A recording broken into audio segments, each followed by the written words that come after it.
Welcome back to Building the Dream one tree at a time. Building the Dream BD.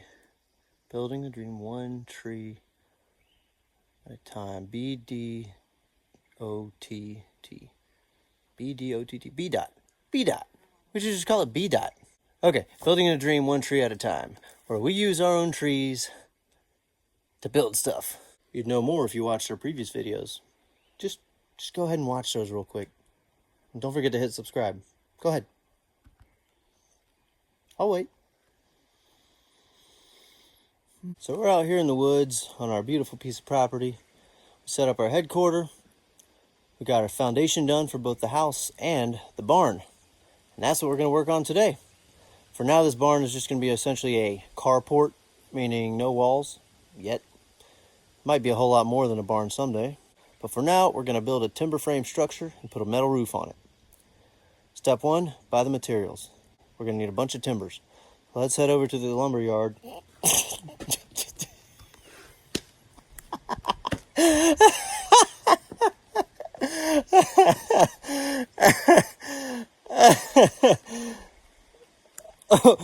Why would I buy timbers?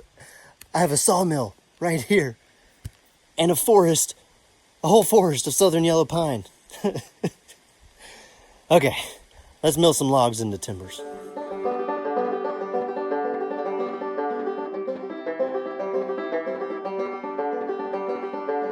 The structure we're building is 32 by 64 feet.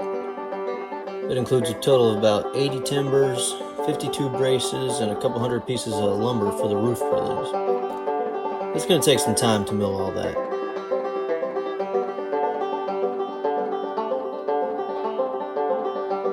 We got all this from about 40 or 50 trees. That only cleared less than 1/10 of an acre of our land. Plenty of trees to go around. Lucky for me, I got a whole bunch of excellent helpers for all this milling work.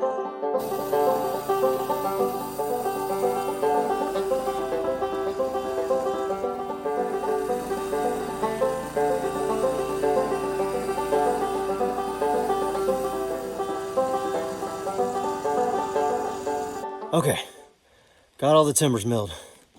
It only took about 47 seconds. Cutting a joinery is a careful process, but it's tons of fun. I get to use fun toys like this monster mega circular saw. I call it the Mega Circ. The chain mortiser is an amazing tool. It cuts big square holes. I'd like to see a drill try to do that. It's like a chainsaw and a drill press got together and made a baby. And then of course there's the chisels.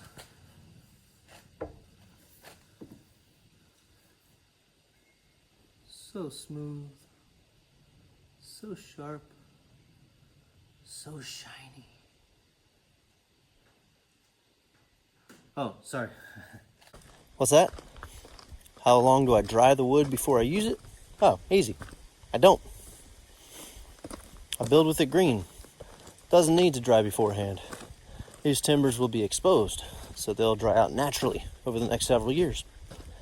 For a more detailed answer to that question, because it's one of the most common questions we get, refer to episode 2, where the county plan reviewer, aka government man, asked me the exact same thing, and I had to give him the whole spiel.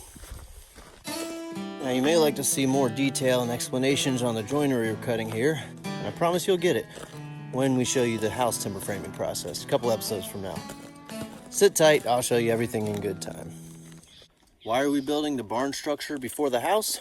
That's an excellent question. Answer, so that we have a place to not only store all the house materials as we mill them, that's out of the rain and out of direct sun, also so that we have a dry and shaded place to work when we're cutting the house timber frame joinery. Then later on, this will become the garage. All right, wood is milled, joinery is cut. Let's start putting it all together. First, we assemble the main parts called bents on the ground. Then we'll raise them into place. And luckily for that, I got a bunch of good help too.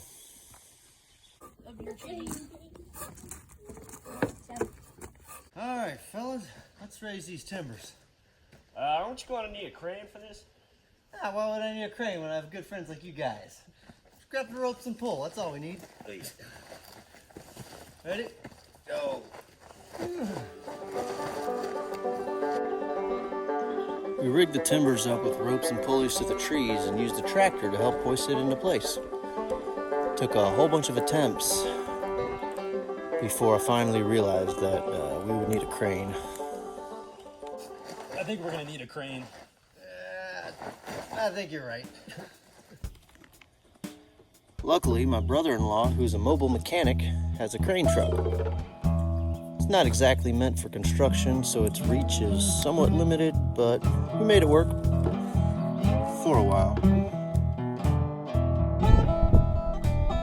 The first bent took us almost all day to raise. Took us a while to get a good system figured out. We had to move the truck several times so it could reach where we needed it to.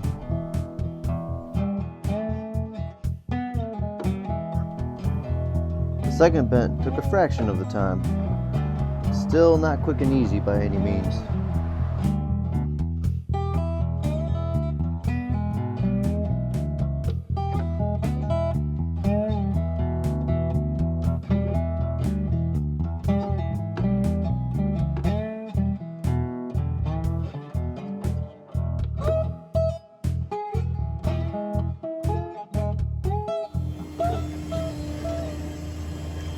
Lift her and her into place. All right.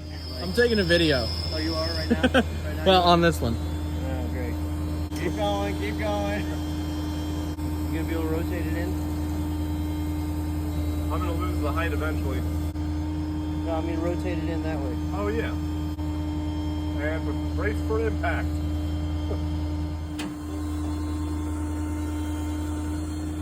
Good to have a brother-in-law with a crane truck.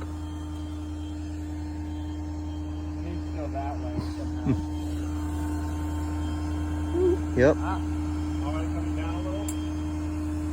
Watch your fingers. Once you get it hooked, All right, it's on this side. you're hooked. All right. Yeah. Alright, we gotta be really careful though now. All right, pound her in, Ethan. Look at him go. Almost there, keep going. All right, and she's home. Almost there, buddy. Woo! Almost there. Almost there, dude, keep going. Yeah. That's it. Oh, you got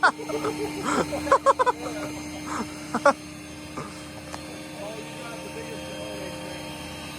Yes, I know. This is working okay, but it's taking forever because we keep having to reposition the truck because of its limited reach. We're going to need a bigger crane. By golly, he was right. Searched Marketplace and found a local tree guy who was downsizing his company and getting rid of his 70-foot crane truck. Everybody, meet Old Yeller. Oh yeah, she'll do. All of a sudden, raising the timbers was a breeze.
This structure is made of 6x10 beams sitting on 6x6 posts.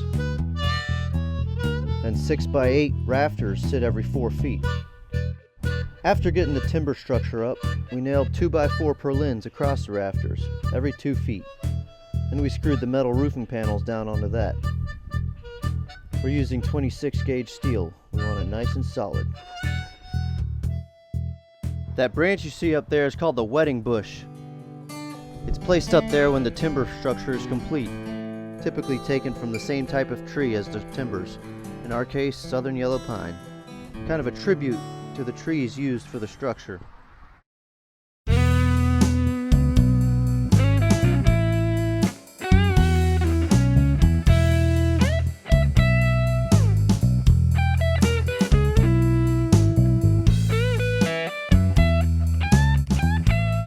So there you have it.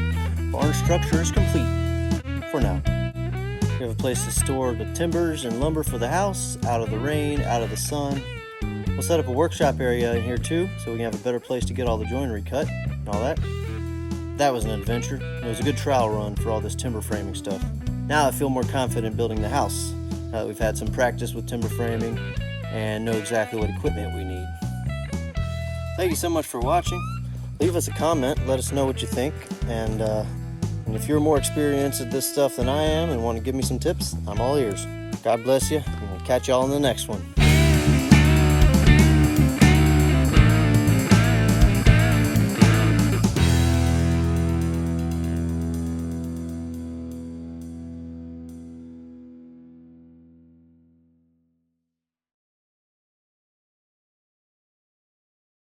Told you we need a bigger crane.